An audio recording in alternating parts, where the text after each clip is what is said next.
Welcome again दोस्तों आज हम बात कर रहे हैं एक बहुत बड़े जमींदार की जिसकी बहुत ज़्यादा ज़मीनें थी, बहुत ज़्यादा खेत थे और उसके पास बहुत ज़्यादा बैल भी थे। एक दिन एक उनका बैल कुएं में गिर जाता है और जब वो बैल कुएं में गिर जाता है तो उस जमींदार को बहुत अफसोस होता है, वो बहुत परेशान हो जाता है और थोड़ी देर के बाद उसको ये लगता है कि जो ये बैल था ये बहुत बूढ़ा था और कुएं से तो अब ये निकल नहीं पाएगा, क्यों न इस बैल को इस कुएं में ही दफना दूं।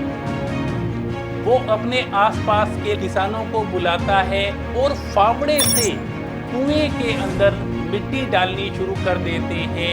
बैल के ऊपर जब मिट्टी डलने लगती है तो बैल बहुत ज़्यादा चिल्लाने लग जाता है, लेकिन थोड़ी ही देर बाद उसको ये बात समझ में आ जाती है कि यहाँ पे मुझे दफनाया जा रहा है। उसी टाइम बैल शांत होता है 2 मिनट के लिए और शांत होने के पश्चात जैसे जैसे ऊपर से मिट्टी गिराई जाती है वो अपनी पीठ से मिट्टी नीचे की तरफ पैरों में दोबारा गिराने लग जाता है और जैसे जैसे मिट्टी गिराई जाती है वो पैरों के बल पे धीरे धीरे ऊपर आने लग जाता है।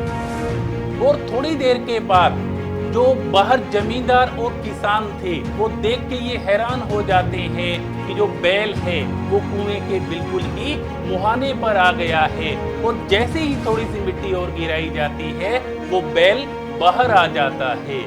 जी हाँ दोस्तों, ऐसा ही हमारे जीवन में होता है।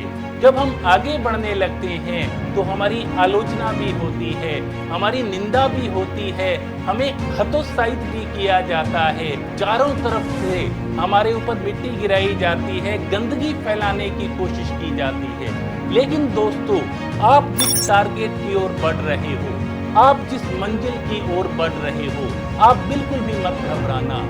आपके ऊपर जो मिट्टी गिराई जाएगी, जो आलोचना की जाएगी, उसको आप स्टेप बाय स्टेप सीढ़ी बनकर आगे की ओर बढ़ते रहना।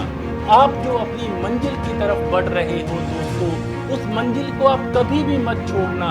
आपको गिराने की कोशिश की जाएगी, परेशान करने की कोशिश की जाएगी, लेकिन दोस्तों आप अपने टारगेट की ओर निरंतर बढ़ते रहना, क्योंकि किसी ने कहा था हमें कितने लोग जानते हैं इस बात का महत्व नहीं है, बल्कि हमें लोग क्यों जानते हैं, हमें लोग क्यों पहचानते हैं, महत्व इस बात का है। तो दोस्तों आप बहुत अच्छे हो, आप बहुत अच्छी मंजिल की ओर बढ़ रहे हो, इसलिए दोस्तों आप निरंतर आगे की ओर बढ़ते रहना, क्योंकि जो आपकी पहचान है वो पूरी दुनिया में अलग ही है, आप यूनिक हो। इसलिए दोस्तों आप निरंतर आगे बढ़ते रहना। इन्हीं शुभकामनाओं के साथ थैंक यू सो मच।